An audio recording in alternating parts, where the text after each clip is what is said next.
Hello guys, good morning to all. My name is Shivam Tyagi. Welcome to Study Funda. So here is the complete newspaper and list of the Hindu of 4th September 2020. Let's start the session. Our first news is regarding अभी general Bipin Rawat साहब बोल रहे हैं कि हमें quad में शामिल हो जाना चाहिए। तो क्वाड में मैं आपको पहले भी बहुत बार बता चुका हूँ, क्वाड में ऑलरेडी 3 मेंबर हैं, यूएस, ऑस्ट्रेलिया एंड जापान। ये ऑलरेडी 3 मेंबर हैं। इंडिया को बोला गया ताकि वो क्वाड में शामिल हो जाए।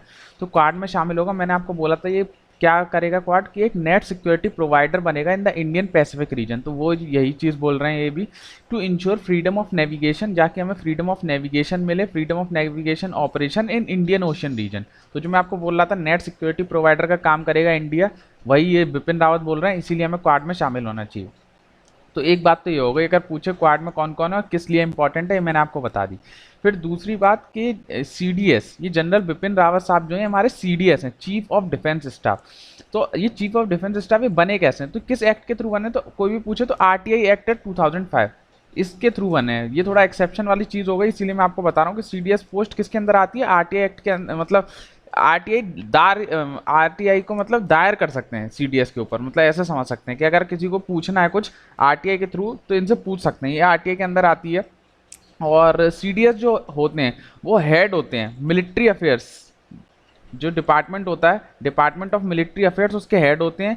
ये चेयरमैन होते हैं चीफ ऑफ स्टाफ कमेटी के, चीफ ऑफ स्टाफ कमेटी। याद रखिएगा जो जो मैं बता रहा हूँ डायरेक्ट यही क्वेश्चन होगा। हेड होते हैं इसके मिलिट्री अफेयर्स के, और क्या कहते हैं चेयरमैन होते हैं इसके चीफ ऑफ स्टाफ कमेटी के।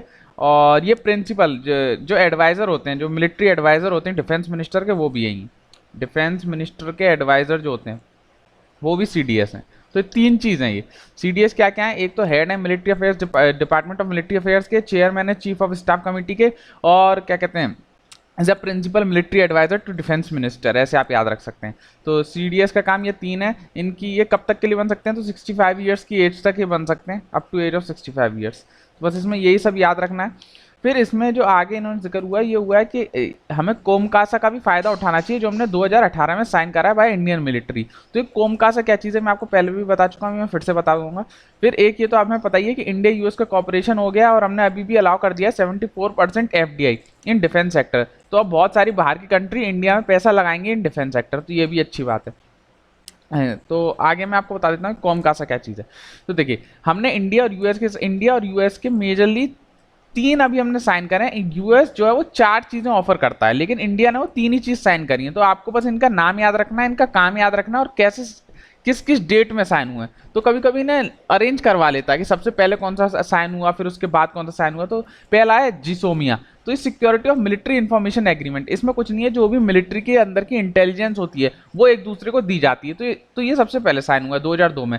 फिर दूसरा है लॉजिस्टिक एक्सचेंज, जैसे नाम से समझ में आ रहा है, अगर कोई मिलिट्री को, जैसे हमारी मिलिट्री है वो किसी दूसरे रीजन में चली गई है और उसे मान के चलिए नेवी है, तो उसे ऑयल की जरूरत है, तो ये यहाँ यूएस से ऑयल ले लेगा। तो ये have access to each other designated military facility. अगर अमेरिका की कोई सिर्फ इंडियन ओशन रीजन में आ रही है और उसे कुछ जरूरत है, तो इंडियन जो नेवी है उसकी हेल्प करेगी। तो इसलिए साइन हुआ था, फिर 2016 में साइन हुआ। फिर ये लास्ट वाला जो है अभी लेटेस्ट साइन हुआ है कॉमकासा। इसमें कम्युनिकेशन है, कोई भी हमारी सेंसिटिव इंफॉर्मेशन है और कोई भी हमारे जो इक्विपमेंट है वो भी हम ट्रांसफर कर सकते हैं यूएस से, और यूएस हमें दे सकता है। जो भी सेंसिटिव कम्युनिकेशन इंस्ट्रूमेंट होता है या कोई भी इंफॉर्मेशन होती है उसका हम आदान प्रदान करेंगे थ्रू दिस एग्रीमेंट सिस्मोआ। इसी को हम कॉमकासा भी बोलते हैं, याद रखिएगा कॉमकासा बोलते हैं, और सिस्मोआ भी इसे ही बोलते हैं। ये 2018 में साइन हुआ था, 10 साल के लिए साइन हुआ है। बस एक चीज ये याद रखनी है, 2018 में साइन हुआ, 10 साल के लिए साइन हुआ, मतलब 2028 तक है ये।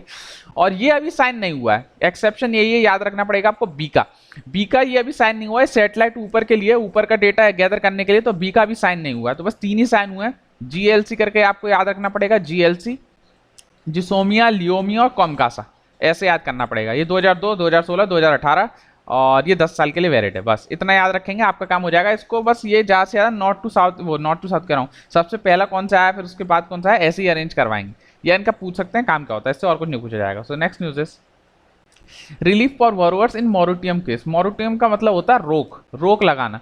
तो अभी आपको पता है कि जितने भी लोन ले रखे थे लोगों ने, तो ड्यू टू कोविड-19 ये बोल दिया था सरकार ने कि आपको अपने लोन की इंटरेस्ट या किस्त पे करने की जरूरत नहीं है। तो लेकिन अगर कोई भी बंदा अपनी इंटरेस्ट या किस्त 90 दिन तक पे नहीं करता है तो उसको एनपीए घोषित कर देते हैं। एनपी क्या होता है, नॉन परफॉर्मिंग एसेट। तो मैं वही बता देता हूँ एनपीए क्या होता है। कभी कभी डायरेक्ट पूछ लेता है, अगर कोई भी अपनी इंस्टॉलमेंट या इंटरेस्ट अगर आप 90 दिन तक नहीं भरेंगे तो उसको हम बोलते हैं एनपीए। बस आपको सीधा सीधा याद रखना है, नॉन परफॉर्मिंग एसेट बोल देते हैं अगर 90 दिन तक आप पैसा नहीं भरोगे तो।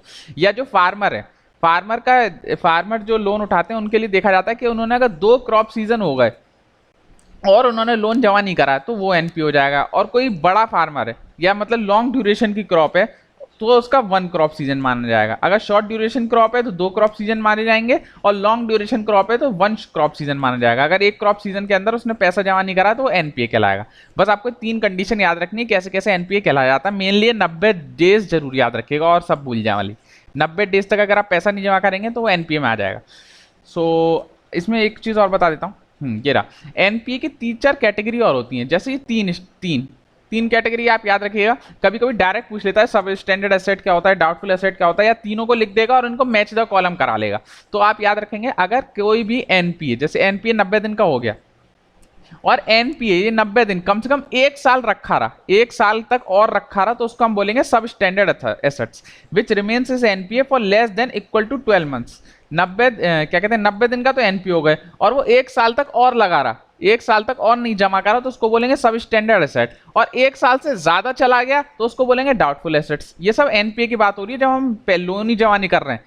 तो 1 साल से ज्यादा चला गया तो डाउटफुल एसेट्स। और लॉस एसेट्स कि अब चला ही गया असेट, अब आरबीआई को पता ही चल गया कि ये पैसा वापस नहीं आने वाला है, तो उसको हम बोलते हैं लॉस एसेट्स। तो एनपीए में होता है 90 दिन, सब स्टैंडर्ड एसेट्स में होता है 1 साल से कम, डाउटफुल एसेट्स में होता है 1 साल से ज्यादा। और ये तो आरबीआई को पता ही चल जाता है कि पैसा अब वापस आने वाला नहीं है, तो इसको देखा जाए।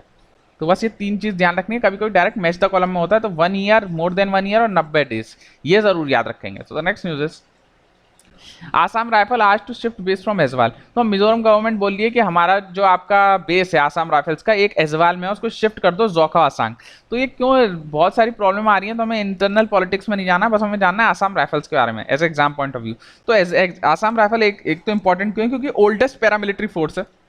यहाँ पे भी लिखा हुआ है India's oldest paramilitary force established हुई थी इन 1835। इसको बोलते थे कैचर लेवी बोलते थे। बस आपको ये 2-3 चीज ध्यान रखनी है। ओल्डेस्ट पैरामिलिट्री फोर्स है, कब फॉर्म हुई, किस क्या बोलते थे, इसका हेडक्वार्टर कहाँ है, तो शिलोंग इंडिया में। इसको ऑपरेशन कौन करता है, तो ये जो इसकी गवर्निंग बॉडी है वो एमएचए, और मतलब जो भी पेरेंट ऑर्गेनाइजेशन है वो सीएपीएफ है। और ये मिनिस्ट्री ऑफ डिफेंस के अंदर भी आता है, ये ध्यान रखिएगा, मिनिस्ट्री ऑफ डिफेंस के अंदर भी आता है। जो इसकी ऑपरेशन चीज़ है वो मिनिस्ट्री ऑफ डिफेंस करता है, जो एडमिनिस्ट्रेटिव चीज़ है वो एमएचए करता है। तो ऐसे आप याद रख सकते हैं, इसमें और कुछ याद नहीं रखना है। सो द नेक्स्ट न्यूज इज, हाँ, जिन लोगों को पेपर 2 में प्रॉब्लम थी उनके लिए देखिए, कल आपको पता है टीचर्स डे है, तो हमने नया कोर्स लॉन्च करने जा रहे हैं। जिनको भी प्रॉब्लम है या जो भी चाहते हैं कि अपना इंप्रूवमेंट हो, या जिनको भी पेपर 2 में प्रॉब्लम है वो इसको ज्वाइन कर सकते हैं। इसमें ऑनलाइन ही वीडियो लेक्चर मिलेंगे आपको, सबसे बेस्ट बात तो ये है। और सारी चीज़ पेपर 2 से रिलेटेड जो भी इन्फॉर्मेशन है सब इसमें हम कवर कर देंगे, तो आपको पेपर 2 में कोई परेशानी नहीं आने वाली है। तो कल से इसके रजिस्ट्रेशन शुरू हो रहे हैं, आज रात से शुरू हो जाएंगे। तो इसकी प्राइस हमने रखी है बहुत कम रखी है यार, इतना तो बनाने में चला जाता है। और जो शुरू में रजिस्ट्रेशन करेंगे उनकी तो हमने बहुत ही कम कर दी है, तो 50 रजिस्ट्रेशन के लिए केवल इतनी फीस है। जिनको भी कोई डाउट है वो इस नंबर पर कॉल कर सकते हैं। तो देखिए, जिनको भी प्रॉब्लम है, जो भी इंप्रूवमेंट चाहते हैं, प्लीज़ ज्वाइन। इतनी कोई भारी फीस नहीं है कि प्रॉब्लम हो किसी को, और किसी को कोई भी दिक्कत है तो इस पर कॉल करके पता कर लें। सो द नेक्स्ट न्यूज इज, हाँ, ये फॉलो कर सकते हैं दोनों जगह। देखिए, स्टडी फंडा को फॉलो करें। जो भी देखिए, आप नोट्स आपको बनाने की जरूरत नहीं है, जो भी मैं यहाँ पढ़ा रहा हूँ वो ऑलरेडी हम इन्फोग्राफी में अटैच करके यहाँ पोस्ट कर रहे हैं दोनों जगह। तो दोनों जगह मेरे को शो कर सकते हैं, ये मेरे को भी फॉलो कर सकते हैं, शिवम अंडरस्कोर त्यागी अंडरस्कोर एसटी, और स्टडी फंडा को भी। तो हम दोनों जगह अलग अलग न्यूज़ शो कर रहे हैं, यहाँ पे भी कुछ शो करते हैं, यहाँ पे भी कुछ शो करते हैं। तो दोनों जगह फॉलो कर लीजिए, आप ही का फायदा है।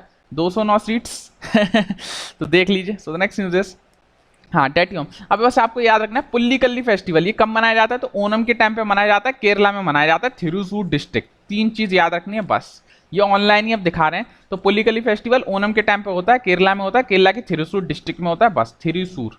बस इसमें और कुछ याद नहीं रखना है, बस इतना इंपॉर्टेंट। ये डायरेक्ट पूछा जाएगा पुल्लीकल्ली किससे रिलेटेड है, तो ये केरला का फेस्टिवल है। सो नेक्स्ट न्यूज इज, हाँ, कफील खान आज आदित्यनाथ। तो काफिल खान है, इन पे एनएसए लग गया था, नेशनल सिक्योरिटी एक्ट 1980 में आया। तो इन पे काफिल खान पे लग गया था, तो अब इनको रिहा कर दिया गया है थ्रू हाई कोर्ट। तो अब काफिल साहब बोल रहे हैं कि हमें जॉब दे दीजिए, क्योंकि सरकारी जॉब थे, एक डॉक्टर थे, तो ये सरकारी जॉब में थे, तो अब यूपी गवर्नमेंट से गुहार लगा रहे हैं कि हमें दोबारा जॉब पे रख लीजिए। तो एनएसए आप याद रखिएगा, एनएसए कोई भी लगा सकता है, भले सेंटर भले स्टेट गवर्नमेंट, अगर नेशनल सिक्योरिटी को खतरा हो तो। फिर इसमें कम से कम 12 महीने के लिए डिटेन कर सकते हैं, 12 महीने के लिए जेल हो सकती है, और कम से कम 10 दिन तक पुलिस आपको बताएगी नहीं कि हमने आपको अरेस्ट क्यों करा है। आपको रीजन ही नहीं देगी। तो यहाँ लिखा हुआ है रीजन देने की कोई जरूरत नहीं है पुलिस को कम से कम 10 दिन तक।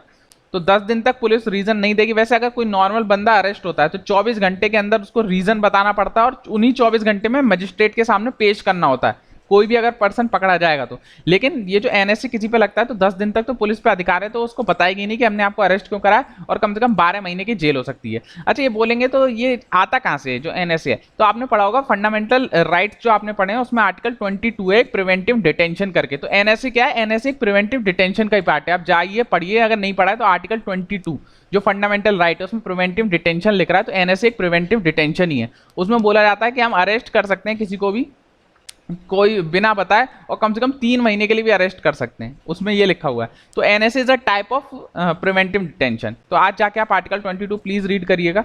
और जिन पे भी एनएसए लगता है वो हाई कोर्ट में जा सकते हैं, लेकिन इनको कोई लॉयर नहीं मिलेगा, बस आपको ये याद रखना है। या हाई कोर्ट की एडवाइजरी बॉडी में जा सकते हैं, लेकिन इनको लॉयर नहीं मिलेगा। और इसमें ऐसा कुछ इंपॉर्टेंट नहीं था, जो भी इंपॉर्टेंट है वो मैंने यहाँ बता दिया, इससे ज़्यादा नहीं पूछा जाएगा। कितने साल के लिए जेल होती है, हाई कोर्ट जा सकते हैं कि नहीं जा सकते, आपका काम हो जाएगा, पूरे नंबर मिलेंगे। So the next news is, हाँ, clause in secular marriage law violates law to privacy. तो ये क्या होता था कि एक एक्ट है हमारा स्पेशल मैरिज एक्ट, तो इसमें ये बोला गया है कि जब भी कोई लड़का लड़की शादी करने मतलब जाते हैं कोर्ट में, तो उनकी 1 महीने तक उनकी सारी इन्फॉर्मेशन, कौन कौन सी birth, age, occupation, name, parents name, detail, address, सब कुछ 1 महीने तक रजिस्ट्रार की ऑफिस में पब्लिश होता है। 1 महीने तक बताइए पब्लिश होता है। तो ये किसको दिक्कत होती है? जैसे कोई हिंदू लड़का या मुसलमान लड़की या हिंदू मुस्लिम, मतलब आप समझ रहे हैं ना, अलग कास्ट या अलग रिलीजन की अगर कोई शादी करना चाह रहा है तो ये उनको वो तो कर ही नहीं सकते, उनके माँ बापों को पता चल जाएगा, जिसको भी पता चलना चाहिए। तो ये बहुत दिक्कत वाली बात है, उनकी प्राइवेसी को खत्म करता है। तो ऐसा एक कोर्ट में जा रहा है केस, तो अभी देखिए क्या फैसला आता है। इसमें मैंने ये न्यूज़ इंपॉर्टेंट नहीं थी, मैंने क्यों बताया आपको ये जान लीजिए। इसमें बात हुई है स्पेशल मैरिज एक्ट की। तो ये आपके स्पेशल मैरिज एक्ट बहुत इंपॉर्टेंट है। अगर आपने सोशल रिलीजियस मूवमेंट्स पढ़ा होगा अंदर स्पेक्ट्रम मॉडर्न हिस्ट्री में, तो ये आपने जरूर पढ़ा होगा स्पेशल मैरिज एक्ट। तो कभी कभी क्या होता है, बहुत सारे एक्ट्स हैं तो उनको कभी वो अरेंज करवा लेता है, मैच द कॉलम, या उनको बोलता है कि इनको अरेंज करो, पहले कौन सा है बाद में कौन सा है। तो प्लीज रिमेंबर इट, जो मैं लिख रहा हूँ वो आप नोट कर लीजिए, मैं 3-4 बता रहा हूँ, बहुत बार आया हुआ है। तो सबसे पहले आता है स्पेशल मैरिज एक्ट, मैं शॉर्ट में लिख रहा हूँ, बोल रहा हूँ, आप लिखते जाइए। स्पेशल मैरिज एक्ट, ये डेट में बाद में बताऊंगा। स्पेशल मैरिज एक्ट, फिर आता है हिंदू मैरिज एक्ट, फिर आता है हिंदू ससेशन एक्ट, फिर आता है हिंदू अडॉप्शन एक्ट, फिर आता है इमोरल ट्रैफिक एक्ट, फिर आता है डाउरी एक्ट, फिर डाउरी एक्ट आ गया, एक और था इसके बाद, हाँ dowry act, maternity benefit act और इक्वल रेन्यूमरेशन एक्ट, ERA। देखिए मैंने सारे बता दिए जो भी हो सकते हैं, लाइन से बता रहा हूँ। Special marriage act, Hindu marriage act, Hindu succession act, Hindu adoption act और immoral traffic act, dowry act, maternity benefit act और इक्वल रिन्यूमरेशन एक्ट। अब मैं इनकी डेट बता देता हूँ। ये 1954 में आया, ये 55 में आया, ये 56 में आया, ये सब 19 में ही है, 55, 56, ये भी 56 में, ये 61 में, ये 61 में, ये 72 में। तो आप ऐसे याद रख सकते हैं, डेट के साथ मैंने आपको बता दिया है। तो डेट याद करने का सबसे अच्छा तरीका यही है, पहले इन सबको एक साथ लिख लीजिए, फिर इन सबको एक साथ लिख लीजिए। मैं तो ऐसे ही याद कर रहा हूँ, तो कभी भी पूछा जाएगा तो आपका ये आंसर गलत नहीं होगा, इसलिए मैंने ये न्यूज़ कवर करी, क्योंकि सबसे पहले स्पेशल मैरिज एक्ट का ही जिक्र होता है। तो सबसे special marriage act, Hindu marriage act, Hindu succession act, Hindu adoption act, immoral traffic act, dowry act, maternity benefit act और इक्वल रिम्यूनरेशन एक्ट। तो please remember it, very important for the exam point of view. So the next news is, हाँ are over. सो आज का question आपसे पूछा जाएगा, क्या पूछा जाए, हाँ ठीक है, window remarriage association, very important, window remarriage association found by किसने ये फाउंड करी है ये एसोसिएशन। तो आपको आज बस इसका आंसर देना है, और कोई भी दिक्कत है आप कमेंट सेक्शन में भरपूर यूज़ करिए, आप सब्सक्राइब करिए, और जो नए लोग हैं लाइक शेयर और फॉलो कर सकते हैं। मैं उस पर सारा डेटा अपलोड करूंगा इंस्टा पे, शिवम_त्यागी_ST और स्टडी फंडा, इन दोनों को फॉलो कर लीजिए, आप ही का फायदा है। तो जो भी न्यूज़ हैं ये सब अब हम इन्फोग्राफी बना के अपलोड कर ही रहे हैं, जो भी आपको लिखने की भी जरूरत नहीं पड़ेगी। हिंदू मैरिज ससेशन वसेशन ये भी मैं अपलोड ही कर दूंगा, तो जो भी चाहे फॉलो कर सकते हैं, आप ही का ही फायदा होगा। Please like share and subscribe, और अच्छे से मेहनत करिए, लगे रहिए, टाइम बहुत कम बचा है। कोई भी दिक्कत है कमेंट सेक्शन का यूज़ करिए। तो bye bye, take care all, thank you.